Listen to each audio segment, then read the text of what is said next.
Believe it or not, we are with Mr. Kërtis Yarvin in the car. We are searching for the Dark Cathedral. What we did in the first part of the interview is essentially, it's the fundamentals.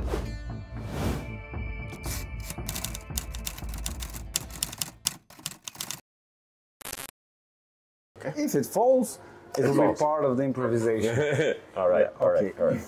Dober. Okay, dobre. It's been quite a journey. We're in Bosnia and Herzegovina with Mr. Kërtis Yarvin. I went here almost 1,000 kilometers. Thank you so much. I really appreciate it. In order to see you, of course, because we are chatting on Telegram, and I really wanted to take this interview because I want to introduce you to the Bulgarian audience. They don't really know much about all of the details of your philosophy. And I want just to say a few words about many important and many very, very influential people like, I don't know, the Vice President of America, J.D. Vance, and Peter Thiel, the owner of Palantir, one of the founders of PayPal, are saying that Mr. Yarvin is actually one of the greatest contemporary philosophers, if not the greatest, in America. And he's thinking, of course, in terms of political philosophy. He has a theory about the cathedral. I think it's a bit influenced by also Thomas Hobbes, Leviathan. And let's start with this. How will you explain to a novice your theory of the cathedral? Sure. Well, you know, we have there are three kinds of power. There is monarchy, the rule of one, oligarchy, the rule of a few, and democracy, the rule of many. The word democracy is a very badly abused word in the 20th century, because in the 20th century, democracy just comes to be whatever it means legitimate government. It doesn't mean, at the first level, it doesn't mean anything more than that. This word, not in the sense of Aristotle, but in the sense that we use it today. And so we use it as a euphemism. For example, the name of North Korea is the DPRK, Democratic People's Republic of Korea. That's three words for democracy and one place name, and in actual fact, it's a monarchy. And so we see in we're very used to sort of that sense of euphemism. We're very used to countries like, or regimes like Putin's Russia, which, you know, are sometimes they're called managed democracies, where you have democratic elections, but in reality, you have a strong leader who is always going to win the elections. And so this sense of managed democracy, where you have an election, but forces that essentially control the election in some way, make, you know, the result sort of not dangerous to the powers that be. And when we think of managed democracy, which is a term used in the West to describe the East, because in the Eastern Bloc, even during Soviet times, you know, these countries called themselves democracies, people's democracies, but they were in fact monarchies. And, you know, whereas in the West, we have not had a true monarchy for quite some time. And what we have is a different kind of managed democracy. So when we say democracy, as in our democracy, you know, what we are usually referring to is the kind of oligarchy that we have in the West, where we have a, sometimes it's called meritocracy. It's the oligarchy of prestigious institutions. And but so, it's the poisonous double, right? I mean, in Aristotle's terms. Yeah. I mean, Aristotle has, of course, 6 terms for government. He has the good and bad, right? Tyranny and monarchy. I find it not so useful to, you know, sort of have the is-ought dichotomy there. I mean, let's just talk about is. And if we just talk about is rather than ought, structure rather than good or bad, we see only 3 forms. And the forms of monarchy, oligarchy, and democracy translate in present terms.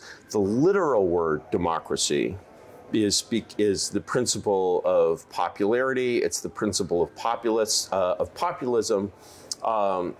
And that's what we mean in the literal sense of democracy. It is populism. And actually, you mean it leads to bad ideas, right? Well, yes, but let's get to that. Let's get to that in a moment. So, you know, we're going for the very naive novice here. Okay. So, when we translate monarchy, oligarchy, democracy into modern English language political terms, for monarchy, we get authority or authoritarianism.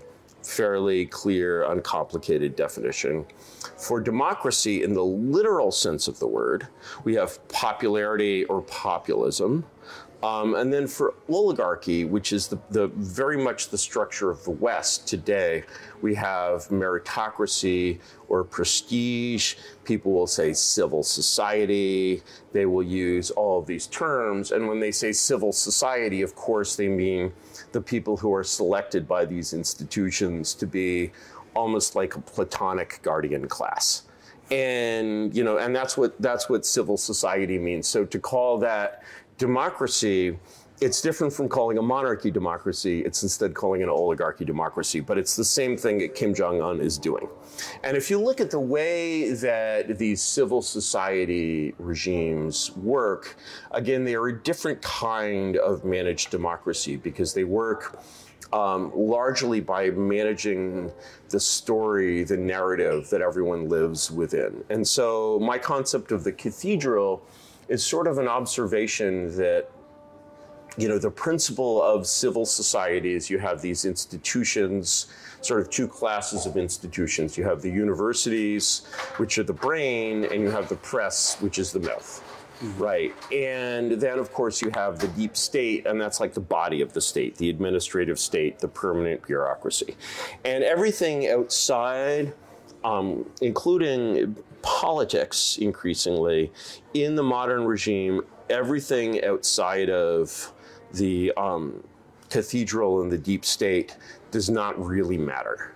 You know, the whole system, like a Western government does not need politicians. It can work without the politicians. Brussels has no real politicians. It has a European Parliament. It's useless. It does nothing. Everything is run by the European Commission, which is a completely oligarchical institution. When you focus in on the brain and mouth of this system, the so-called cathedral, the reason that I came up with that metaphor is that what I observed is that the system always agrees with itself. It has basically a very limited set of acceptable ideas, sometimes called the Overton window.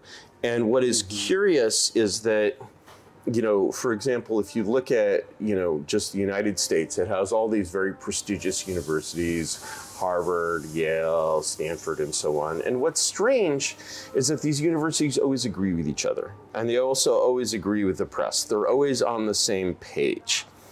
But there's no power above them that forces them to be on the same page. So if you look, for example, at the Nazi media. In Nazi Germany, obviously an authoritarian populist regime. At the Nazi press in like 1935, let's say, you'll notice that everything is Nazi. The whole press is, you know, all the newspapers are Nazi newspapers. You read a book, it's a Nazi book, you know, and it's a little like basically in the West, you know, all the newspapers are progressive newspapers. You buy a book, it's a progressive book. You buy a children's book, it's a progressive book. The Nazis also had Nazi children's books, right? But in Nazi Germany, the way that system worked was very, very different, which is that everything reported to Goebbels. So you had a central, Goebbels is like the Pope of Nazi Germany. CEO. Well, the CEO is Hitler. The CEO is Hitler. The CEO is Hitler. The CEO is Hitler, but he has his Pope, and the Pope is Goebbels. And when everything in Germany becomes Nazified after 1933, either the term, I'm going to screw up the German, is Gleichschaltung, you see that, you know, everything has to have Nazi content. So like one of my favorite examples comes from the diary of Victor Klemperer, who was a Jewish philologist who lived under the Nazis. In 1931, he has a magazine about cats because he has a cat. In 1931, his magazine is all about cats. But by 1935, it's about the German cat, right? You know, and there's a reason for that. It's not that, you know, maybe German cats are a little bit different. I don't know. I don't think they're different. My suspicion is they're just cats, you know, but perhaps they're different. But the thing is, you know, whoever is the editor of that magazine now works in a way for Goebbels, and he needs Goebbels to, like, you know, pat him on the head, say, oh yeah, you know, this is a real Nazi. This is a man who really understands the Deutsche Volk, you know, and so he puts in these articles about the German cat. Now, what's strange is that, you know, I guess if there was an equivalent in the West, it would be about diversity in cats. You know, the black cats, the white cats, but all cats are really the same. But we have the same Gleichschaltung. We have the same Gleichschaltung, but no Goebbels. And so the mystery, in a way, of the cathedral is no Goebbels. No Goebbels, no Elders of Zion. You know, nobody is telling, say, Scientific American to write all these stories about, you know, the diversity of cats, or, like, you know, these cats, they look different, but on the inside, they're all the same. Every cat as much as a cat as every other cat, right? You know, cats in Africa, completely the same. You know, a leopard, it's just not a cat. Yeah, right? You can take it home, you can breed a leopard, you know, pet it. You just need the cat box needs to be a little bit bigger. And we have to make a cat parade. We have to make, you know, and actually we should all, you know, bring home leopards and, you know, et cetera, et cetera, et cetera, right? Yeah. You know, and it's this idea is the same. And what's curious about it is basically, again, it achieves this sameness in a way that is not really clear. Mm-hmm. And my answer to that was that, and this is in a way, I'm glad we started, you know, if you only understand one thing from my thinking, I think that this is the thing to understand, because the question is why? How does it work, right? And the answer, I would say, is fairly simple, which is that in the 20th century, at the start of the 20th century in the Western world, the government is actually run by politicians. It's actually democratic in the literal sense of the word. And so you elect the politicians, and the politicians control the government, and it basically doesn't, well, it's not that it doesn't work, because actually, you know, all these beautiful buildings in America, you go to New York, everything's built during this period, but it's all very corrupt. It's a lot like China. Things get done fast, they get done sloppily. There's a lot of stealing, and everything works. The aristocrats, often the hereditary aristocrats of a century ago in the West, look at this country run by these politicians. These are people much dumber than them, 20, 30, 40 IQ points even. Yeah. They have no vision, and they steal. They actually steal. They steal quite a bit. And so these intellectuals, these American and British intellectuals, America's, you know, third world. America is smaller than Britain there. This occurs first in Britain. They think, you know, it's really wrong to let a country be run by these clowns. And so they sort of rediscover the lesson of Plato, and they say, okay, we need a guardian class. We need men of gold, you know, to, like, guide the nation. And like in Plato, like in Plato, right? You know, and so, you know, of course they'd read Plato, you know, maybe they had the same idea, maybe wherever it came from. And so what we call 20th century progressivism, and even communism, is a revolt of the elites against literal democracy. And that's one of the reasons why they have to use the word democracy, is that it's actually, just like Kim Jong-un, they're using the word to mean its opposite. Yeah, but how did they propagate the good connotation of the word democracy that is spread even nowadays? When you write the books, you can say anything, you know, and so essentially when, you know, it's fairly easy to say, well, they're like, this is the real democracy, or people will basically go, you know, you'll talk to people and they say, well, you know, it really means the rule of law, it means this, it means that, and they add meanings on it until you're just like, well, on the other hand, you have these two words, democracy and politics. How is it that democracy is good, politics is bad, but they mean the same thing? How can one thing be both good and bad, right? People can really work very hard to figure that out and not understand it. The important thing is that when you build that system, you're basically giving over power in the state, the power of the state belongs to the marketplace of ideas. For example, science is a marketplace of ideas. And so obviously the state and science are very closely connected in the 20th century, which is the century of science. And what could be more logical than letting the smartest people and the best scientists and the best intellectuals and the best professors run the state instead of these corrupt politicians? So we'll give it to these pure people, these pure guardians, and then the guardians, the ideas held by the guardians will go into this pool, this marketplace of ideas. And in this marketplace, it's like a Darwinian system in which truth defeats error. And the true ideas will predominate, and the state will be guided by truth. And we all want the state to be guided by truth. And it seemed, as we often say in English, it seemed like a good idea at the time. But what they didn't realize when they had this good idea is it's like they had this, you know, here's politics, here's the state, it's a sewer of corruption. Here's this beautiful, clear lake of truth. Of, you know, nobody in 1900, it was very strange, in Germany a little bit, but in the Western world, it's very strange to have professors guiding the state. But here is this beautiful, clear blue lake of truth. We let the lake of truth just flow into the sewer, and it's going to wash all the turds down into the ocean, and our state will be pure, just like, Plato's state. What they didn't realize, however, I'll finish in just one second. What they didn't realize is that there's no valve. And so instead of basically the dirty sewer of politics being cleansed by the clear blue lake of ideas, what they didn't expect was that actually power would flow back up the pipe and the lake would become a lake of shit. And so, you know, what happens when you put intellectuals in this beautiful marketplace of ideas in power is before the lake is connected to the sewer, the only advantage that an idea has is that it's true, or at least that it's beautiful. Can I try to give an example? I will finish in 1 second. Once you basically connect that pipe, there is another way for ideas to succeed in this marketplace, because evolution doesn't select for the biggest animal, the fastest animal, the most beautiful animal. It selects for the animal that is most able to survive.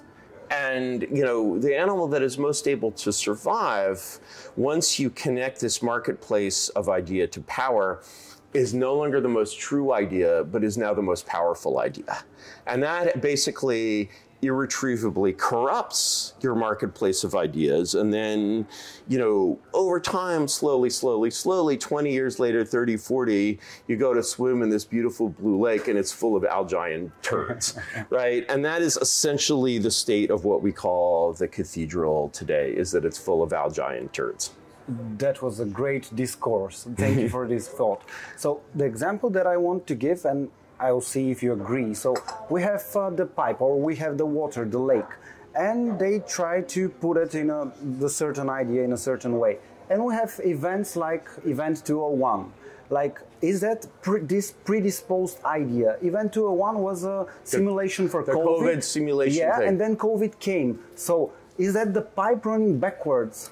I think a better example, yes, COVID is a good example of the pipe running backward, but I would put it differently. I think the Event 201 is something of a coincidence, but what is not a coincidence was that, you know, so if we take the specific area of virology, you know, this system is like, who will be the guardian of virology?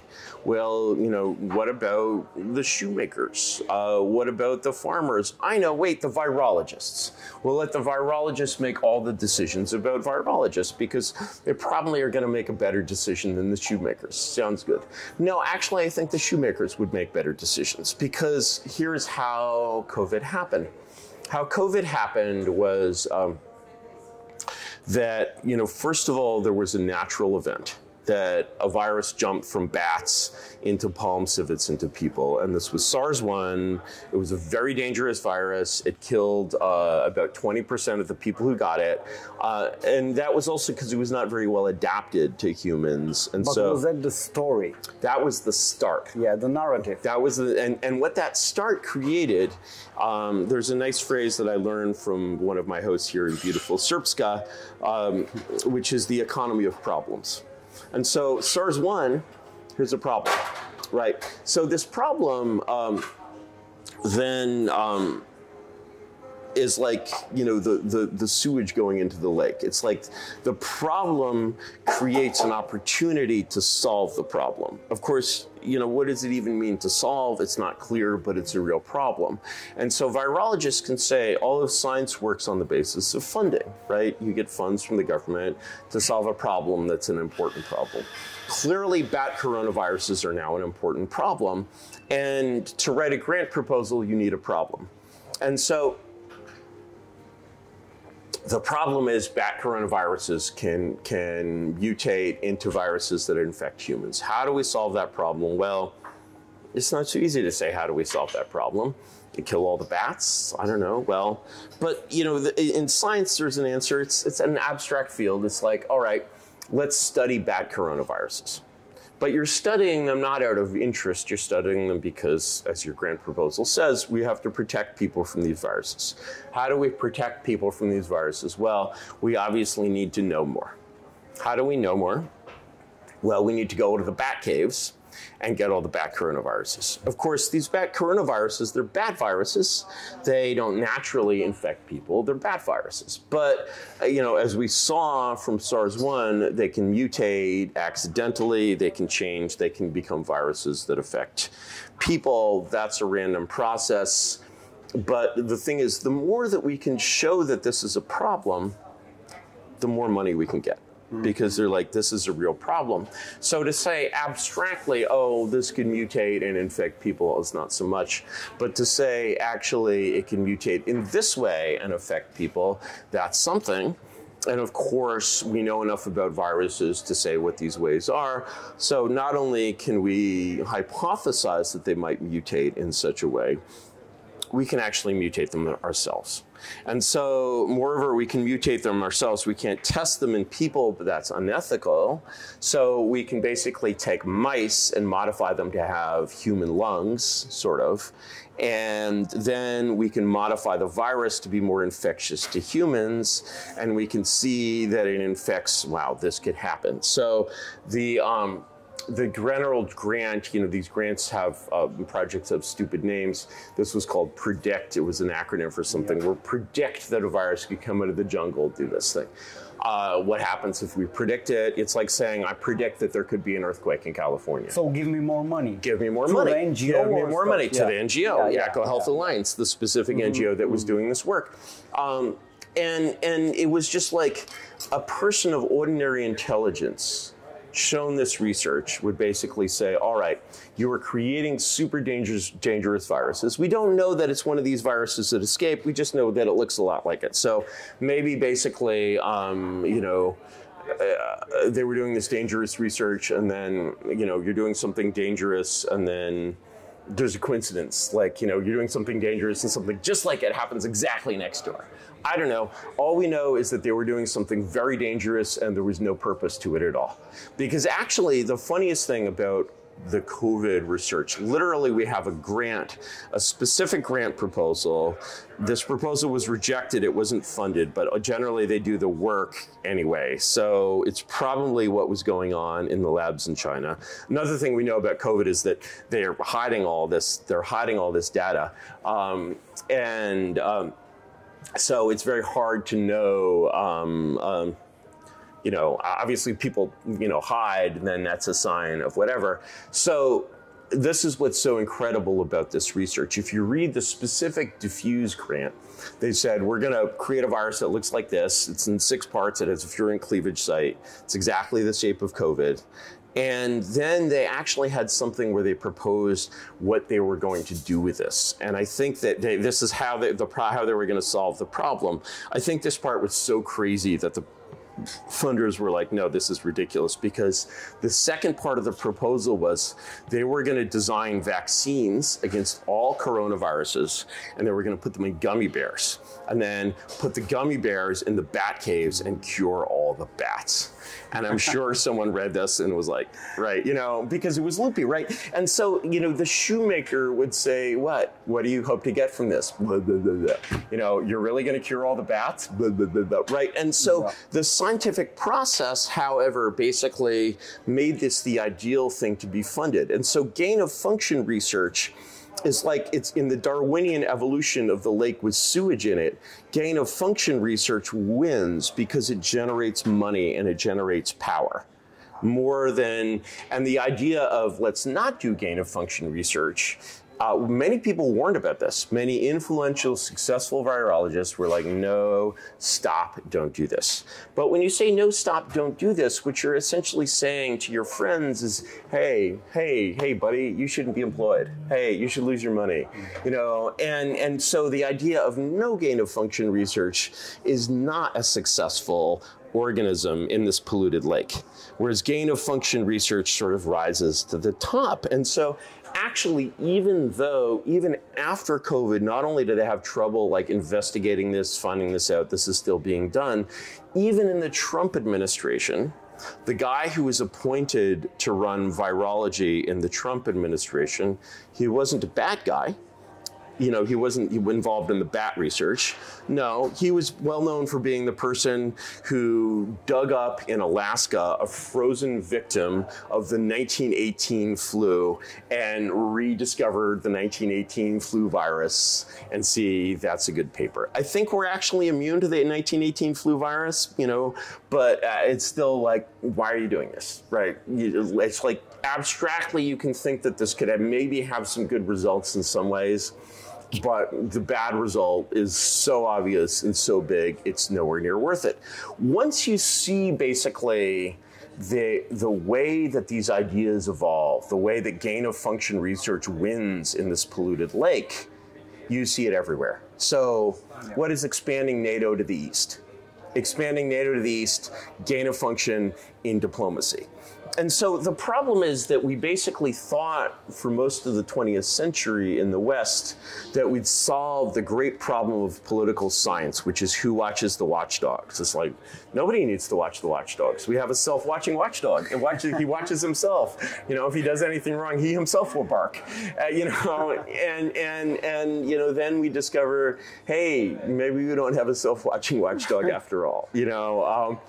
And the discovery that we don't have a self-watching watchdog basically leads us to look, again, we look back at the three systems and we're like, wow, this whole system of like these platonic guardians is like really, really messed up because they just, bad ideas keep winning. And now we have this whole system of every field of academia that is related to power is corrupted. You know what field is not corrupted by power? Astronomy, because the sky does not affect anything. The sky has no power. But if we go to Mars, probably it will be corrupted. That's right. That's right. Because, you know, someone could be like, oh, this comet, you know, something, something, something. And so, you know, mathematics is fine. Mathematics was fine under the Soviets, right? You can't really corrupt mathematics. Physics, fine under the Soviets. Economics, sociology, psychology, not so much. And so all that's resulted So they are owned by the cathedral. Yeah, they're part of the cathedral and they have the sewage in them, right? They have things, even like things you wouldn't expect, like architecture. Like, why do we see all of these ugly buildings in the 20th century? Why did the 20th century get into building ugly buildings? It's the same thing. It's the system of government. There's this sort of sense of power that an ugly building has. It creates power because it kind of, you know, it's a sense of domination. It kind of rapes your eyes, you know, and so you get the people that are into the ugly buildings and they're like, oh, you don't understand our ugly building, you peasant, that's okay. Yeah. You know, and you're like, well, but it's ugly. It's like, you don't appreciate it, right? You know, and so it generates power in this kind of subtle and interesting way. And all of this system has been basically biased by this power corruption for almost a century. And so you basically say, not only is the watchdog not self-watching, not only does the watchdog make mistakes, but actually this system has trained this dog to be a very, very bad dog indeed, right? And then you basically say, you look at this and you're like, all right, you know, it seems like there's a simple answer. This is not real democracy. This is quote democracy. This is managed democracy. This is something fake and wrong. And you know, so let's replace it with real democracy. Let's have populism. Let's have whoever wins whoever wins the election actually controls the government. The problem is that real sort of populist democracy suffers from a couple of different problems. One, it has the same problem that people worried about in 1900. You know, actually the marketplace of ideas of like soccer moms on Facebook is not such a great marketplace of ideas either, you know. But Facebook was also DARPA project. By LifeLock, it was at the beginning LifeLock, and then it became Facebook at the same. But don't look too much for, you know, there's always the temptation. You look for sort of a central problem, but actually, you know, in pure sort of populism, the problem is the people themselves. The problem is, you know, actually the original problem that people said we need a guardian class still exists. And in some ways, the problem has gotten worse, not because people have gotten dumber or more ignorant, but simply because they've gotten weaker in a way. And they've gotten weaker in that their capacity for violence, their capacity for energy, they're like, if you think about popular movements of 100 years ago, they're very violent, they're very powerful, they have great energy. And so when you sort of fall back on classical populism, you have this, you know, all the same problems are still there. And so in the American political system, you have, you know how in this sort of, you know, problem between oligarchy and, you know, meritocracy and populism. You're like, populism sees all the flaws of meritocracy. Meritocracy sees all the flaws of populism. And it's like, you know, suppose, you know, like a couple, they're like a bad couple, they're always fighting, and you're just like, you know what, she's right about him, but he's also right about her, you know? And, if I can get just a bit more philosophical here, the theory of the cathedral, I know you're fond of Borges, the writer. He's a great fictional writer. I love him also. And will you connect somehow the cathedral to the Babylonian library? Which is part of which? How will you think of it? Well, you know, of course, again, it's like the purity of a system without power is so different from the system in power. And the problem is that to disconnect, power is always conserved. There's always someone in power. So if you disconnect the cathedral, number one, you have the problem, the lake is full of shit. So how do you get the shit out of the lake? The problem is the cathedral. The problem is the cathedral is like actually in all the fields where power is executed, everything is corrupted. The architecture is bad, the sociology is bad, the math is fine, the physics is fine, the astronomy is fine, the economics, the sociology, the psychology, they have the same problems as in the Soviet Union. They're just, there's Lysenkoism everywhere, right? You know, and, you know, fake science it's better to have no science at all than to have fake science. And we have a lot of fake science. And so, like, this, but then you sort of look at populism and you're just like, this idea that ordinary people know how to run the state, especially when the state is in sort of pretty bad condition, is not tenable. And so, you know, that's sort of, you know, the problem is there's only these two systems of government, you know, populism and meritocracy, and they both suck. And then you're like, wait, there's a third. And then you're like, all right, there's this third system. The third system is monarchy, but has anyone ever tried it before? oh wait, why yes, why it's the system that most human beings have used since the beginning of time. And then you're like, but does anyone use it now? I'm like, well, in everything else besides the state, it's everywhere. Every corporation has a CEO. Every movie has a director. Every restaurant has a chef. If there was a better way to do these things, that way in the Darwinian environment of capitalism would very quickly win. If you could run, Apple, better by Apple having a Supreme Court and a legislature, and maybe even people could vote on the color of the iPhone or how the software APIs work or something, is preposterous, right? Yeah. And you see that, you basically sort of see by process of elimination when you've got, these two systems and they're both very seriously flawed, how do you get back to the other one? And how do you build a monarchy that actually works in the modern world?